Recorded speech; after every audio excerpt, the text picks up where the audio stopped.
જેવી રીતે ગુજરાતમાં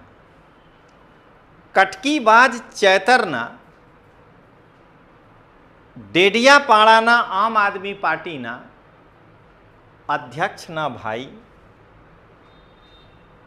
બુટલેગરના રૂપમાં શરાબ સાથે ઝડપાયા છે અને આમ આદમી પાર્ટીના એક બીજા કાર્યકર છેડતીના કેસમાં ઝડપાયા છે, તો મને લાગે છે કે આના આધાર ઉપર એ કહી શકાય છે કે જો ગુજરાતમાં સત્તા પરિવર્તન થઈ જાય તો મને લાગે છે કે ડ્રગ્સ અથવા બુટલેગર જે શરાબ વેચે છે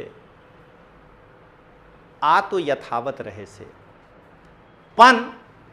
બુટલેગર અને ગુંડાઓના સરનામા બદલી જશે